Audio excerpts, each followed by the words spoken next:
أما بعد فأعوذ بالله من الشيطان الرجيم. بسم الله الرحمن الرحيم. والذين جاهدوا فينا لنهدينهم سبلنا وإن الله لمع المحسنين. وقال الله سبحانه وتعالى: من عمل صالحا فلنفسه ومن أساء فعليها وما ربك بظلام للعبيد. صدق اللہ العظیم. بیٹھ جاؤ بھائی، جو بھائی جہاں کھڑا ہے وہیں بیٹھ جائے بھائی. بہت قیمتی وقت ہے یہ، عصر کے بعد سے نماز کے بعد کا وقت بہت قیمتی ہے. اول تو دوستوں بزرگوں، پوری زندگی بہت قیمتی ہے. جو اللہ تعالیٰ نے ہمیں زندگی میں رحمت فرمائی ہے یہ بہت قیمتی ہے. پھر عصر کی نماز کے بعد کا وقت اور زیادہ قیمتی ہے. کہ حدیث پاک کا مفہوم ہے، اللہ تعالیٰ فرماتا ہے کہ تو فجر کی نماز کے بعد اور عصر کی نماز کے بعد تھوڑی دیر مجھے یاد کر لیا کر، میں درمیانے حصے میں تیری کفالت کروں گا.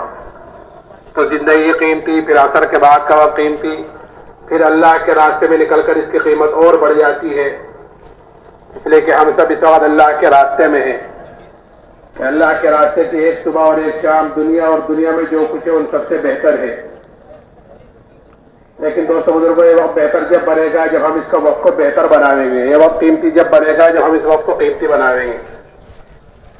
ابھی ہمیں اس راستے میں نکلنے کی فضیلت معلوم نہیں ہے کہ اس کے ایک ایک عمل پر اللہ کی طرف سے کیا ملنے والا ہے. ابھی ہمیں اس کی فضیلت معلوم نہیں ہے. آدمی کو جب کسی چیز کی فضیلت معلوم ہو جاتی ہے اور جب کسی چیز کا نقصان معلوم ہو جاتا ہے تو ہر آدمی کی طبیعت ہے کہ وہ نفع کی طرف لپکتی ہے، نقصان سے اپنے آپ کو بچانا چاہتی ہے. کہ ہر آدمی کی طبیعت ہے کہ وہ نفع کی طرف چلتی ہے اور نقصان سے اپنے آپ کو بچانا چاہتی ہے.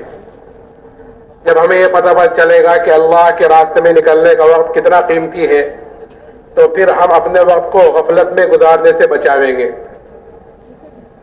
ایک مرتبہ ایک صحابی جناب رسول اللہ صلی اللہ علیہ وسلم کی خدمت میں حاضر ہوئے اور آ کر عرض کیا: رسول اللہ، میرے پاس کچھ پیسے ہیں، اگر میں اس میں سے کچھ، ان پیسوں میں سے کچھ اللہ کے نام پر صدقہ کر دوں تو کیا مجھے اللہ کے راستے میں نکلنے والوں کے برابر اجر و ثواب مل سکتا ہے؟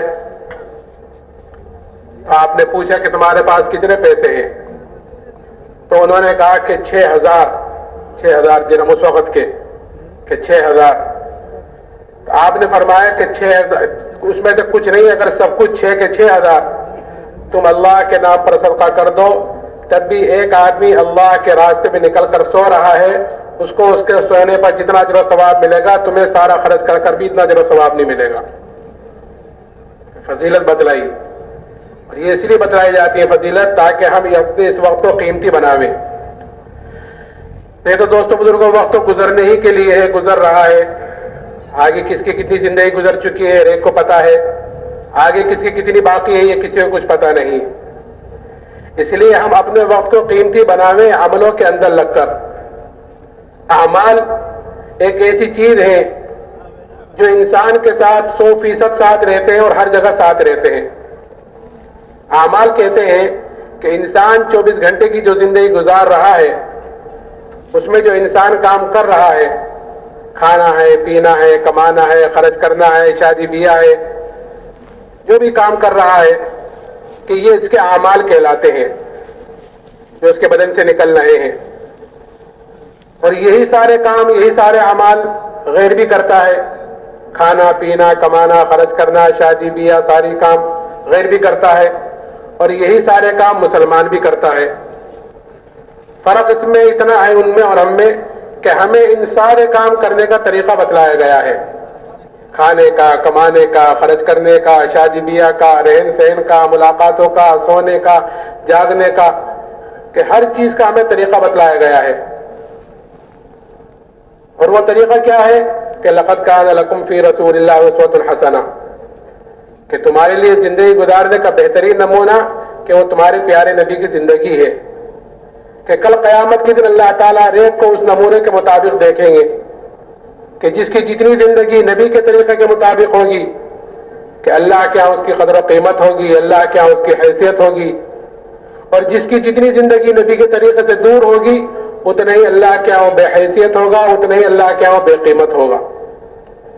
اس لیے میرے محترم بزرگوں، دوستو، دین یہ ایک عمل کے مجموعے کا نام ہے.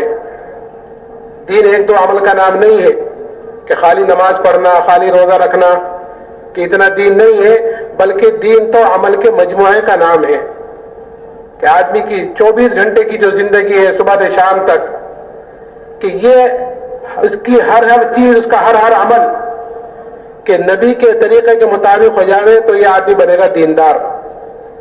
جیسے نماز، کہ نماز ایک نام ہے، نماز تو نماز ایک ذات عمل کا نام نماز نہیں ہے، بلکہ اس میں قیام بھی ہے، قرات بھی ہے، تشہد بھی ہے، جلسہ بھی ہے، رکوع بھی ہے، سجدہ بھی ہے، یہ سارے کام ملیں گے، بنے ہوں گے تو اس کا نام بنے گا نماز۔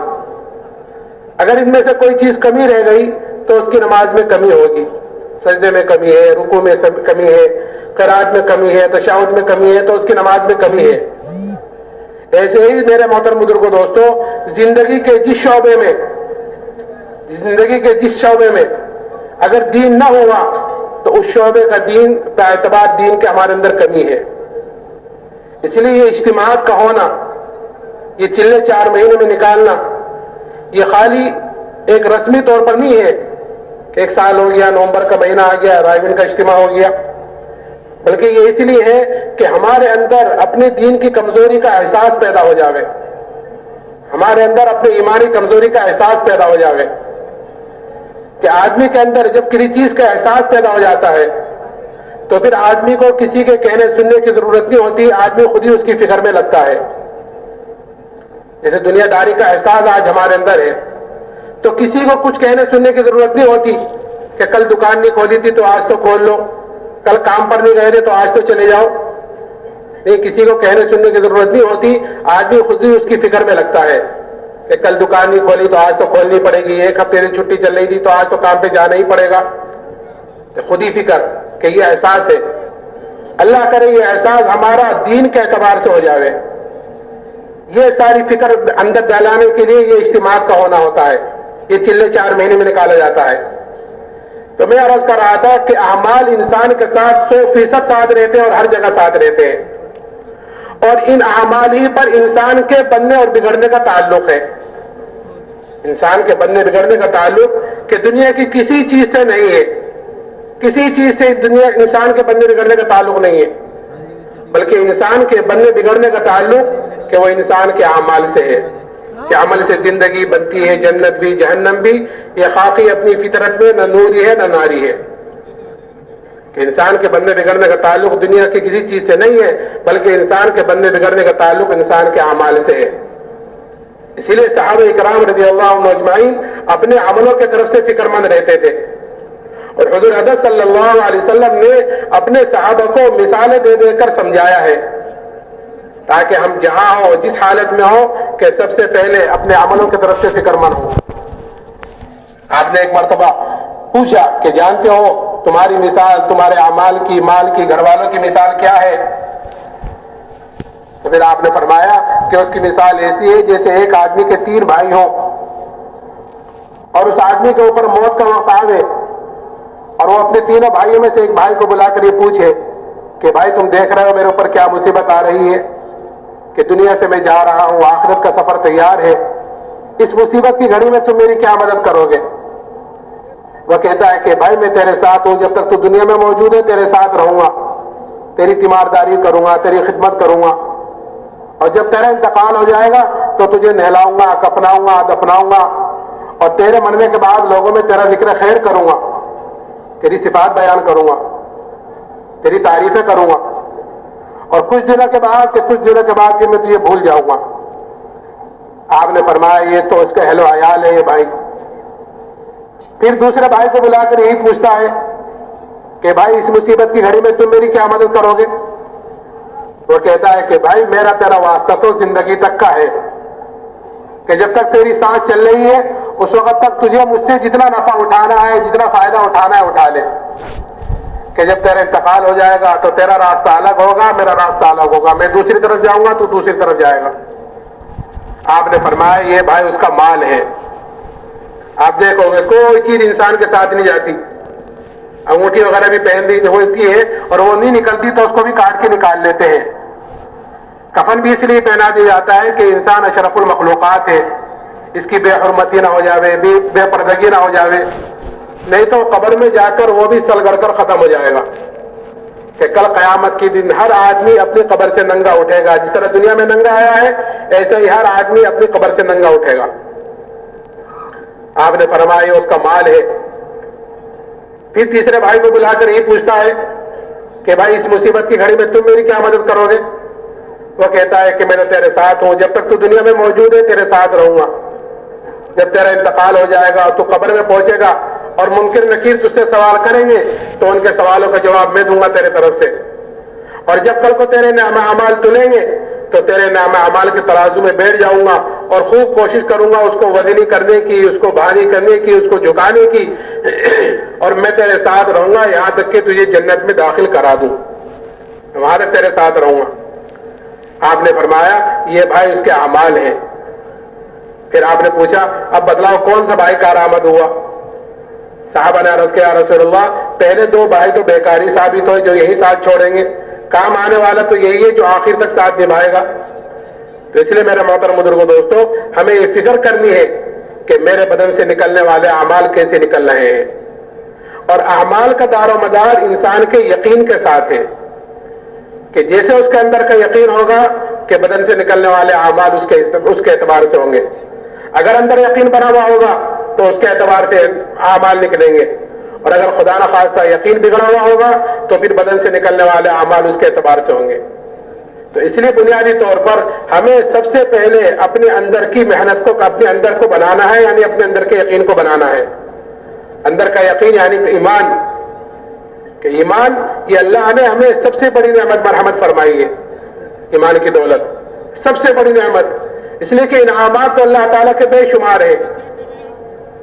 تو قرآن یہ کہتا ہے وَإِن تَعُدُّوا نِعْمَتَ اللَّهِ لَا تُحْصُوهَا، کہ اللہ تعالیٰ کے انعامات تو اتنے ہیں کہ اگر تم اللہ کی نعمتوں کو شمار کرنا چاہو، گننا چاہو تو تم اللہ کی نعمتوں کو گن نہیں سکتے، شمار نہیں کر سکتے. اتنے انعامات اللہ تعالیٰ کے ہمارے اوپر، قدم قدم پر، سانس سانس پر اللہ تعالیٰ کی نعمتیں بارش کی طرح ہمارے اوپر اتر رہی ہیں. اور ایسی ایسی نعمتیں ہیں کہ اللہ کی ایک نعمت بڑی نعمت ہوتی ہے لیکن ہمارا دھیان ادھر نہیں جاتا کہ یہ بھی اللہ کی نعمتوں میں سے کوئی نعمت ہے.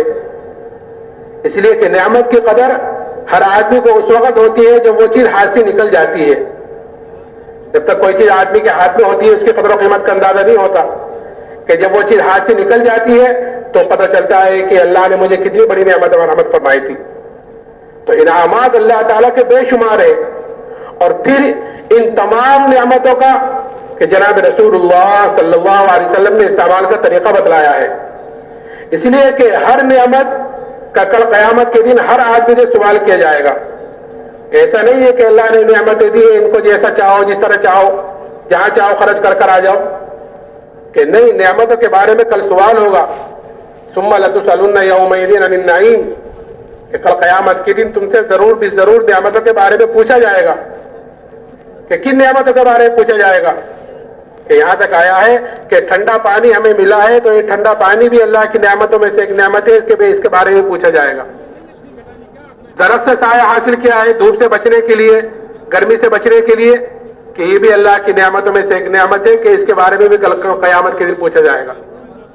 اسی لیے حضور حضرت صلی اللہ علیہ وسلم نے پیدائش سے لے کر موت تک ہر موقع کی دعا بتلائی ہے اور ہر چیز کا طریقہ بتلایا ہے. جیسے میں نے کہا کہ دین ایک دو عمل کا نام نہیں ہے، بلکہ دین تو عمل کے مجموعے کا نام ہے. کہ ہم جس شعبے میں ہوں، کہ ہم کھا رہے ہوں تو طریقہ دیکھیں اس میں کیا ہے، کہ مجھے نبی نے کیا طریقہ بتلایا ہے کھانے کا، کمانے کا کیا طریقہ بتلایا ہے، خرچ کرنے کا کیا طریقہ بتلایا ہے، شادی بیاہ کا کیا طریقہ بتلایا ہے، رہن سہن کا کیا طریقہ بتلایا ہے. حضور حضرت صلی اللہ علیہ وسلم نے پیدائش سے لے کر موت تک ہر موقع کی دعا بتلائی ہے.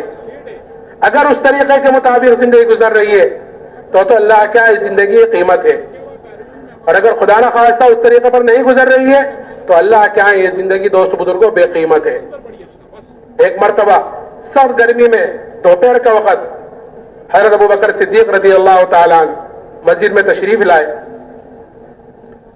تھوڑی دیر میں حضرت عمر رضی اللہ تعالیٰ عنہ آئے. تو حضرت عمر نے حضرت ابو بکر سے پوچھا، ابو بکر گرمی ہے، دوپہر کا وقت ہے، تم یہاں پر؟ کہ عمر بھوک کی سختی مجھے باہر لے کر آئی ہے، بھوک کی شدت باہر لے کر آئی ہے. کہ عمر تم کس لیے آیا ہو؟ کہ ابو بکر میں بھی اسی لیے باہر آیا ہوں, بھوک کی شدت مجھے بھی باہر لے کر آئی ہے. یہ دونوں باتیں کر رہے تھے کہ اتنے میں جناب رسول اللہ صلی اللہ علیہ وسلم تشریف لائے, اور آپ نے ان دونوں سے پوچھا کہ تم دونوں گرمی ہے, دوپہر کا وقت ہے, یا رسول اللہ بھوک کی شدت باہر لے کر آئی ہے. آپ نے فرمایا کہ قسم اس ذات عالی کی جس کے قبضے میری جان ہے, میں بھی اسی لیے باہر آیا ہوں بھوک کی وجہ سے. یہ تینوں حضرات باتیں کرتے ہوئے ایک صحابی حضرت ابو ایوب انصاری رضی اللہ تعالیٰ عنہ ان کے مکان پر تشریف لے گئے. حضرت ابو ایوب انصاری تو تھے نہیں, گھر والوں نے اہلاً و سہلاً کہا, بٹھایا. تھوڑی دیر میں وہ صحابی آئے اور آتے ہوئے اپنے ساتھ کھجوروں کا بڑا سارا خوشہ توڑ کر لائے اور اللہ کے رسول کے سامنے پیش کیا. حضور نے فرمایا اس میں سے پکی پکی توڑتے ہیں, ساری کیوں لائے؟ کہ یا رسول اللہ جو آپ کو پسند ہو, پکی کچی جو آپ کو پسند ہو آپ نوش فرما لیں. انہوں نے کھجور نوش فرمائی تینوں نے. اتنے میں ان صحابی نے ایک بکری کے بچے کو ذبح کیا اور کچھ کو بھونا, کچھ کو پکایا اور اللہ کے رسول کے سامنے پیش کیا. حضور حضرت صلی اللہ علیہ وسلم نے ایک روٹی کے ٹکڑے پر ایک گوشت کا ٹکڑا رکھ کر حضرت ابو ایوب انصاری کو دیا اور یہ فرمایا کہ یہ فاطمہ کو دے کر آؤ, اس نے بھی کئی دنوں سے ایسی کوئی چیز نہیں کھائی. اور صحابی تو لے کر چلے گئے.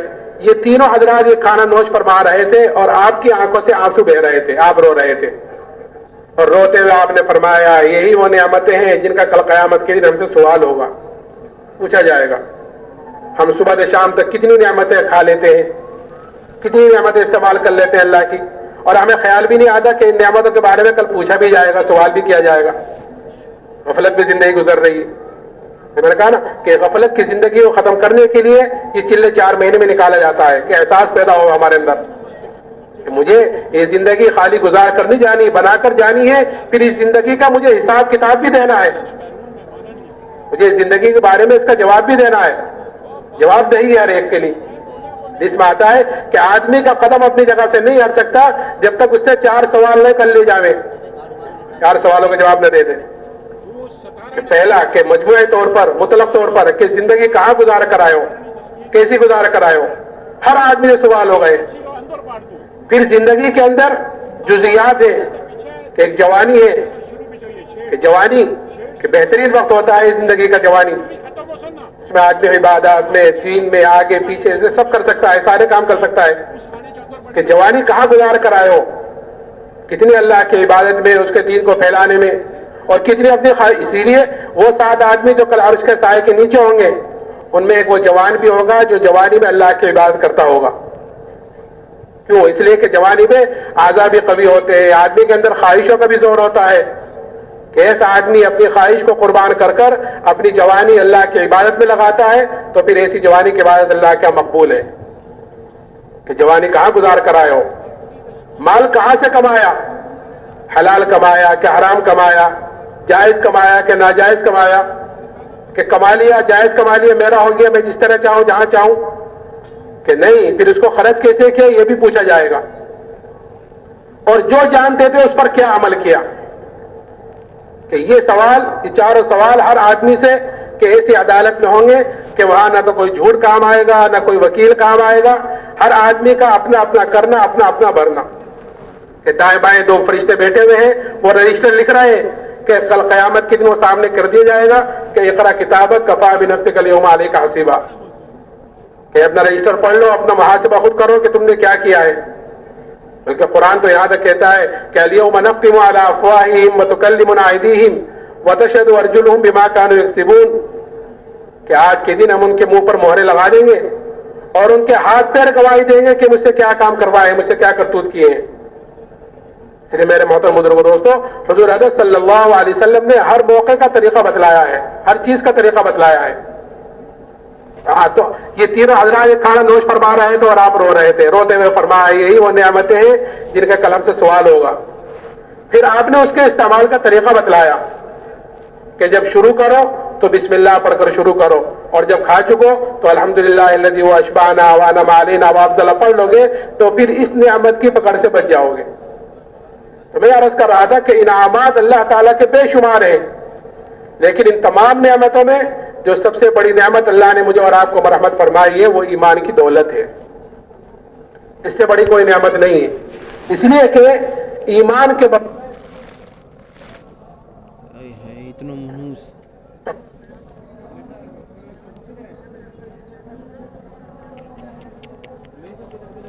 میرا بدبخت ہوں تمہارے اتنا کافی ہے بس.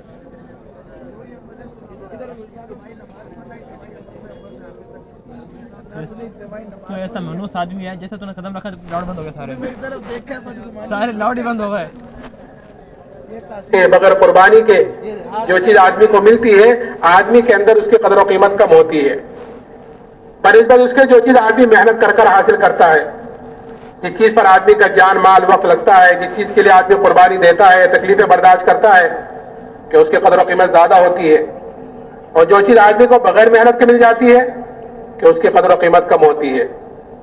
ایمان کہ ہمیں وراثت میں مل گیا, کہ دادا مسلمان, باپ مسلمان, کہ ہم مسلمان میں گھر میں پیدا ہو گئے, الحمدللہ ہم بھی مسلمان. اس لیے ہمارے اندر اس ایمان کی قدر و قیمت کم ہے. اس لیے جناب رسول اللہ صلی اللہ علیہ وسلم نے ایمان کی اور ایمان والے کی کیا قدر و قیمت ہے وہ بتلائی ہے, اور صحابہ کے اندر یہ چیز اتاری ہے. کہ کیا قدر بتلائی؟ کہ یہ قدر بتلائی اللہ کے ہاں مسلمان کی, ایمان والے کی, اس کے ایمان کی وجہ سے یہ قدر ہے کہ جب تک ایک ایمان والا اس دنیا میں موجود رہے گا, کہ اللہ کے آگے قدر ہے کہ اللہ تعالیٰ اس سات و زمین آسمان کے نظام کو باقی رکھے گا صرف ایک ایمان والی کی وجہ سے.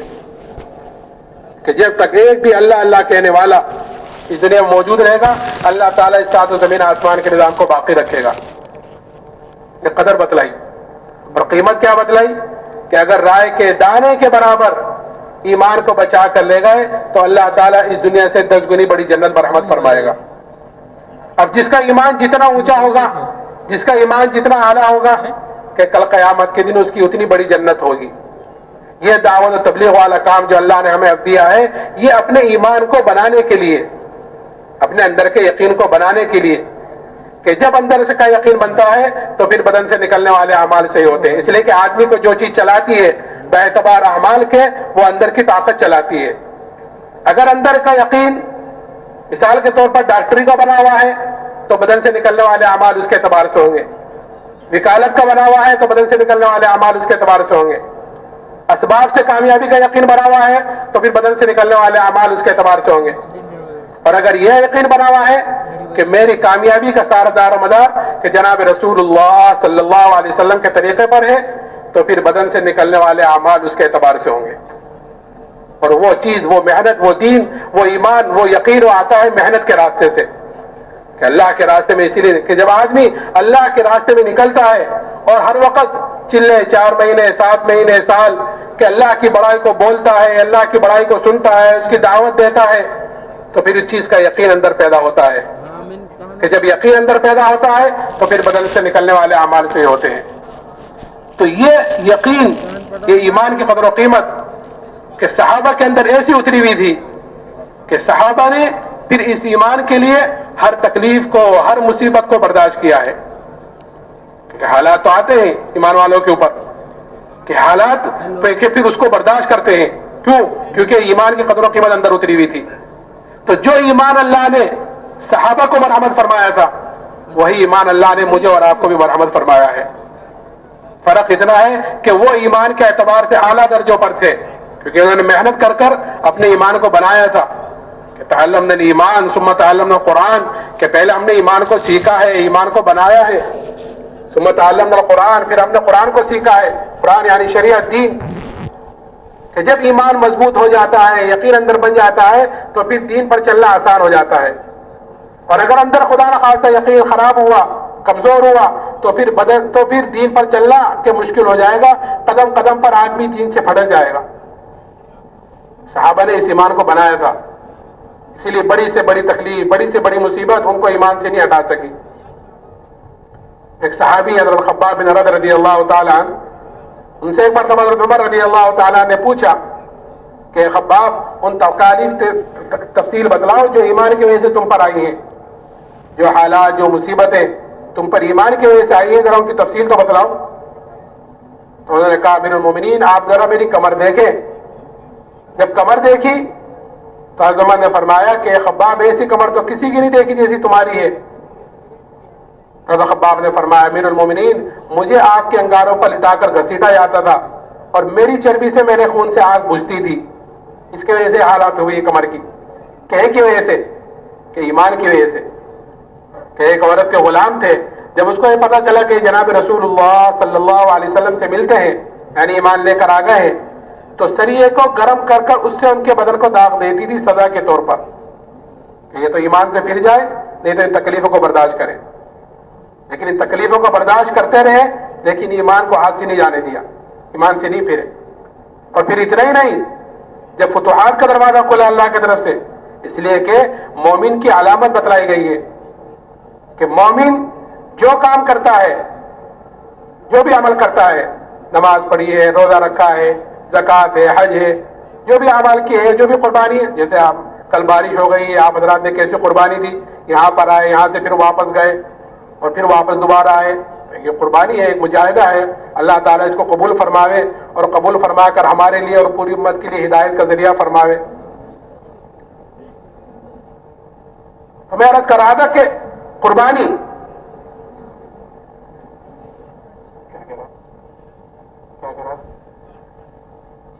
مومن جو عمل کرتا ہے کہ اس کا بدلہ وہ دنیا میں نہیں چاہتا.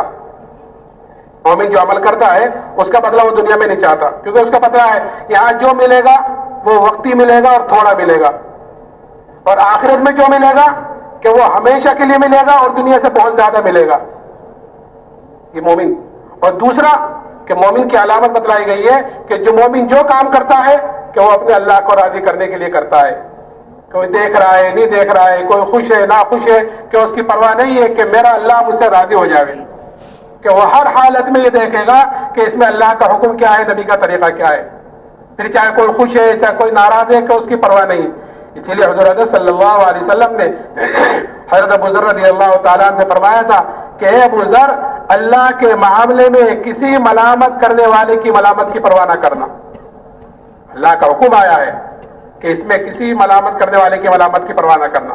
یہ دیکھنا کہ اللہ کا حکم کیا ہے, نبی کا طریقہ کیا ہے. ایک مرتبہ حضرت جی مولانا انعام الحسن صاحب رحمۃ اللہ علیہ انگلینڈ کے سفر پہ تھے, تو وہاں ایئرپورٹ پر جماعت سے نماز پڑھنے لگے. لوگوں نے کہا کہ حضرت یہاں آپ جماعت سے نماز نہ پڑھیں, یہاں کے لوگ ذرا اس کو اچھے نہیں سمجھتے, یہاں کے لوگ کیا کہیں گے, جماعت سے نہ پڑھیں. حضرت نے فرمایا کہ اگر پڑھیں گے تو لوگ کیا کہیں گے, اور اگر نہیں پڑھی تو اللہ کیا کہے گا. آپ ہی تو جواب دینا ہے. اگر پڑھیں گے تو لوگ کیا کہیں گے اس کی تو فکر ہے, اور اگر نہیں پڑھی جماعت سے تو اللہ کیا کہے گا, اللہ کا پوچھے گا. کہ اللہ کے معاملے میں کسی ملامت کرنے والے کی ملامت کی پرواہ نہ کرنا. اسی لیے صحابہ کے اندر یہ چیز اتری ہوئی تھی کہ جب فتوحات کا دروازہ کھلا تو صحابہ کرام رضی اللہ عنہ اجمعین اس پر رویا کرتے تھے کہ کہیں ہماری تکلیفوں کا, ہماری مشقتوں کا بدلہ کہیں ہمیں دنیا ہی میں تو نہیں مل رہا ہے, ہم نے تو آخرت کے لیے کیا تھا, آخرت میں بدلہ پانے کے لیے کیا تھا. اس پر رویا کرتے تھے. اس لیے میرے محترم بزرگوں دوستوں, جو ایمان اللہ نے صحابہ کو مرحمت فرمایا تھا وہ ایمان اللہ نے مجھے اور آپ کو بھی مرحمت فرمایا ہے. ہم اپنی محنت کے ذریعے سے اپنے اندر کے یقین کو بدلیں, اپنے اندر کے یقین کو بناویں. یہ اصل مقصد ہے اس اجتماعات کا, یہ اصل مقصد ہے اللہ کے راستے میں نکلنے کا, کہ میرے اندر کا یقین بدلے. جب اندر کا یقین بدل جائے گا, یعنی ایمان مضبوط ہو جائے گا, پھر دنیا کی کوئی طاقت ہمیں دین سے نہیں ہٹا سکتی.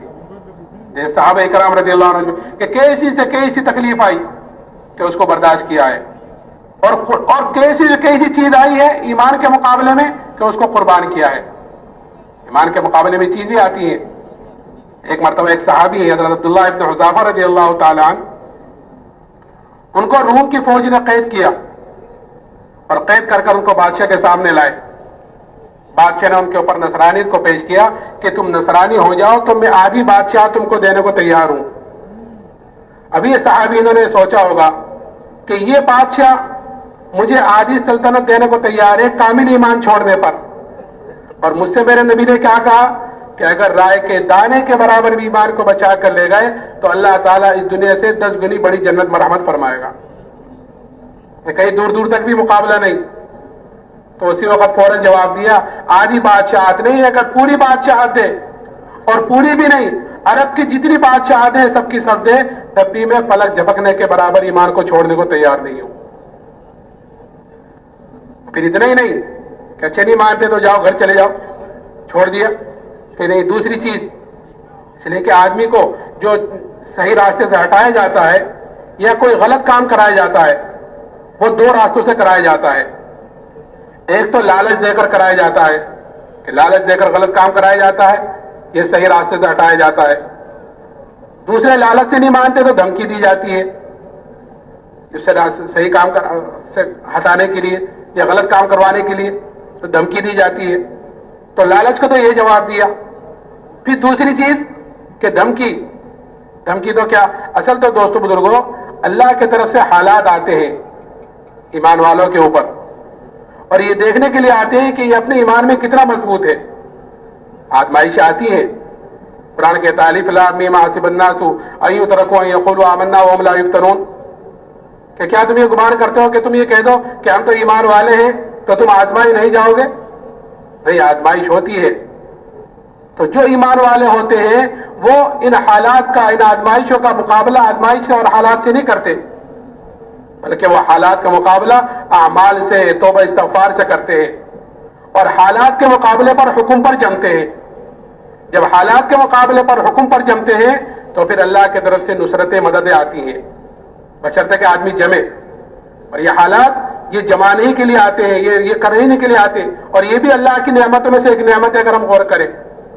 قرآن کہتا ہے وَلَنُذِيقَنَّهُم مِّنَ الْعَذَابِ الْأَدْنَىٰ دُونَ الْعَذَابِ الْأَكْبَرِ لَعَلَّهُمْ يَرْجِعُونَ، کہ ہم چھوٹی چھوٹی مصیبتیں، چھوٹے چھوٹے عذاب لاتے ہیں بڑے عذاب سے پہلے. کیوں؟ تاکہ ہمارے طرف رجوع کرنے والے بنے. تو ایمان والا حالات کا مقابلہ حالات سے نہیں کرتا بلکہ حالات کا مقابلہ اعمال سے اور توبہ استغفار سے کرتا ہے. ایک مرتبہ حضرت عمر رضی اللہ تعالیٰ عنہ کے زمانے میں قحط سالی ہوئی، قحط پڑا، اور ایسا زبردست قحط پڑا کہ جانور تک ہلاک ہونے شروع ہو گئے.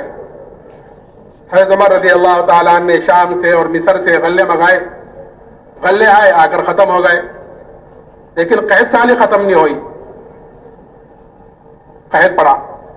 ایک صحابی نے بکری ذبح کی، اس بکری کے اندر سے نہ خون نکلا نہ گوشت نکلا، خالی ہڈی ہڈی نکلی، اتنا قحط ہوا. وہ صحابی روتے ہوئے سو گئے. خواب میں زیارت کی جناب رسول اللہ صلی اللہ علیہ وسلم کی. آپ نے فرمایا کہ عمر سے میرا سلام کہنا اور یہ کہنا کہ تو بڑا عقل مند تھا. ایمان کی فراغت عطا فرمائی تھی کہ تو بڑا عقل مند تھا، تجھے کیا ہوا؟ یہ صحابی اٹھے، اٹھ کر حضرت عمر کی خدمت میں گئے اور جا کر اپنے پورے خواب کا تذکرہ کیا. حضرت عمر رضی اللہ تعالیٰ عنہ نے فوراً مشورے والوں کو جمع کیا. مشورے میں خیر ہوتی ہے کہ آدمی کا جو بھی معاملہ ہو، جو بھی کام ہو، دین کا ہو یا دنیا کا ہو، جو آدمی مشورہ کر لیتا ہے کہ وہ نادم اور شرمندہ نہیں ہوتا. اللہ تعالیٰ اس کی صحیح رہبری کرتے ہیں، بشرطے کہ مشورہ بھی اہل خیر سے کیا جاوے، صحیح لوگوں سے کیا جاوے کہ ہاں یہ میرے لیے خیر خواہ ہے، صحیح مشورہ دے گا. حضرت عمر نے فوراً مشورے والوں کو جمع کیا اور مشورے میں بات رکھی کہ ایک صحابی نے ایسے خواب دیکھا ہے. تو مشورے میں بات آئی کہ امیر المومنین جہاں سے بارش رکی ہے، جہاں سے قحط سالی آئی ہے، ہم اسی کی طرف رجوع کیوں نہیں کرتے؟ ہم غلے منگا رہے ہیں شام سے اور مصر سے، ادھر ادھر سے، اور قحط سالی تو اللہ کی طرف سے آئی ہوئی ہے، تو ہم اسی کی طرف رجوع کیوں نہیں کرتے؟ فرمایا کہ ہاں یہ چوک ہو رہی ہے. فوراً مدینے سے باہر گئے اور ابھی توبہ استغفاری کر رہے تھے کہ اسی وقت بارش شروع ہو گئی. کہ جب تک حالات کا مقابلہ حالات سے کر رہے تھے کہ حالات بجائے ختم ہونے کے اور بڑھ رہے تھے. جب حالات کا مقابلہ کہ توبہ استغفار سے اللہ کی طرف رجوع کرنے سے کیا تو اللہ نے حالات کو فوراً پلٹ دیا. آج بھی میرے محترم بزرگوں دوستوں، اس وقت چاروں طرف سے جو حالات امت پر اور خاص طور سے مسلمانوں پر ہیں، ان کا واحد علاج یہ ہے کہ ہر مسلمان اللہ کی طرف توبہ استغفار کرنے والا بنے. اور توبہ کا دروازہ موت تک کھلا ہوا ہے. شیطان کہ پہلے تو ٹلاتا ہے توبہ کو کہ ٹھیک ہے کر لیں گے، دیکھ لیں گے، ابھی کیا جلدی ہے، وہی تو صحت ہے، عمر ہے، اور پھر آخر میں مایوس کر دیتا ہے. تو اس لیے توبہ کا دروازہ کھلا ہوا ہے موت تک. ہر آدمی اپنے طرف سے بھی اللہ سے معافی مانگے، اور کیونکہ ہر امت ہی پوری امت کا ذمہ دار ہے، اس لیے پوری امت کی طرف سے معافی مانگے کہ اللہ جس مقصد کے لیے، جس کام کے لیے تو نے امت کو وجود بخشا تھا، جس نے تو نے دنیا میں بھیجا تھا، امت نے اس سے منہ پھیرا ہے، یہ سب سے بڑی غلطی ہے، سب سے بڑی خطا ہے. پوری امت کی طرف سے معافی مانگے.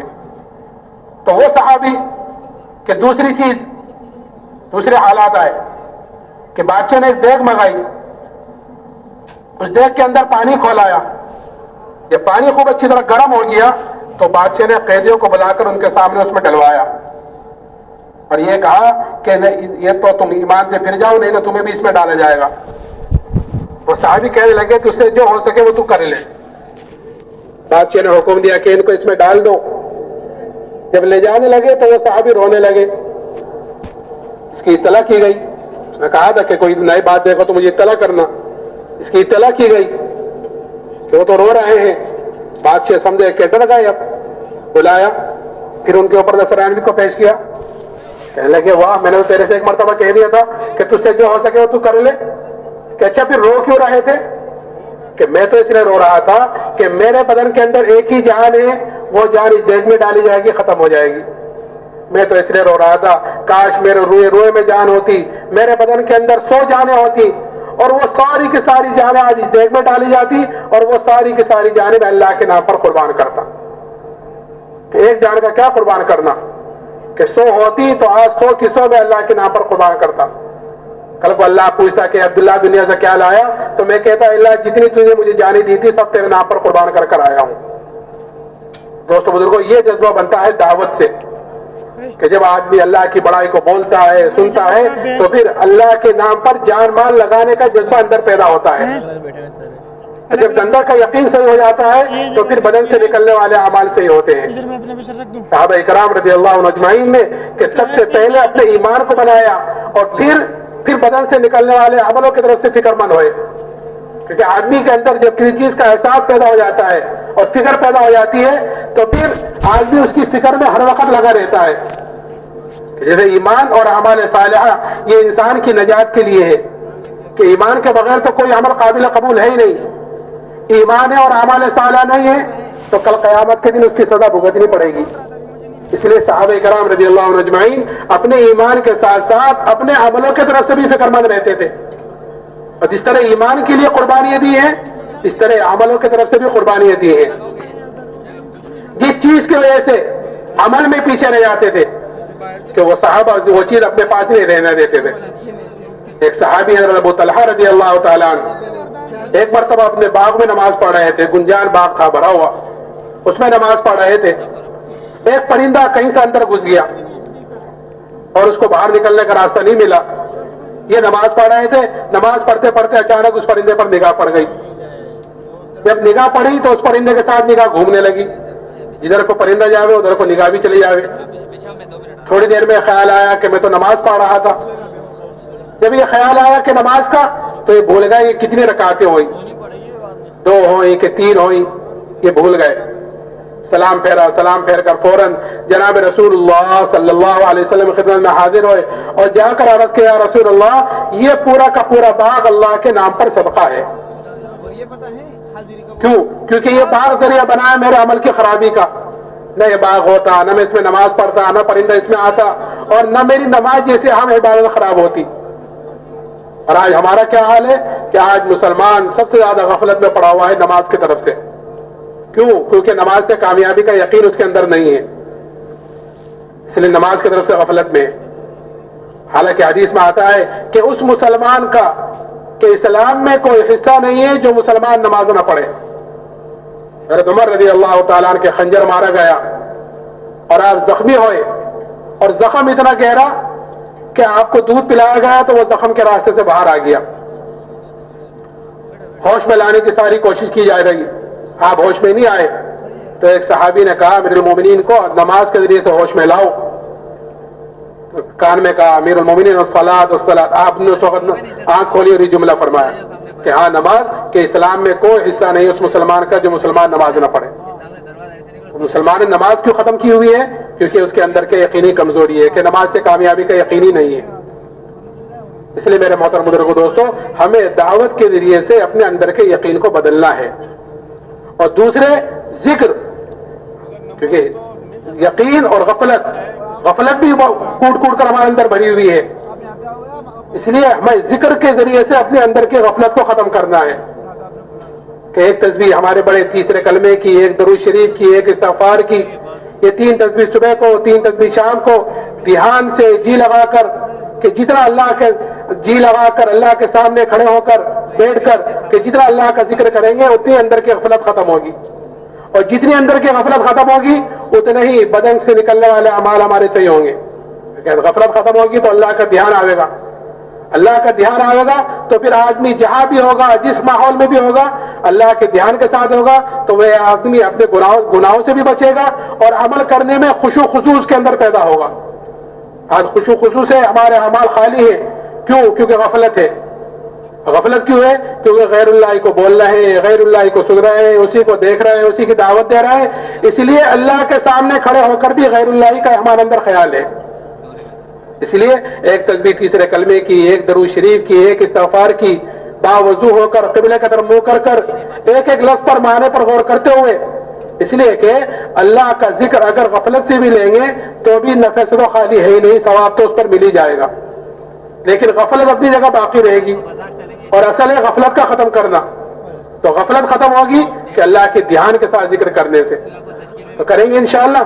اب تھوڑا سا وقت باقی ہے، جیسے میں نے شروع میں کہا تھا عصر کے بعد کا وقت بہت قیمتی ہے، اللہ کو یاد کرنے کا ہے، اس لیے جن بھائیوں کی جیب میں 3 تسبیح ہیں وہ اپنی 3 تسبیح پوری کر لیں، اور جن بھائیوں کو ضرورت ہو وہ اپنی ضرورت سے فارغ ہو کر اذان سے پہلے اجتماع گاہ میں آ جائیں۔ انشاءاللہ مغرب کے بعد بیان ہوگا اور اجتماع کا آخری بیان بھی ہوگا، اس کے بیان کے بعد جو تقاضے آپ کے سامنے رکھے جائیں اس پر لبیک کہیں۔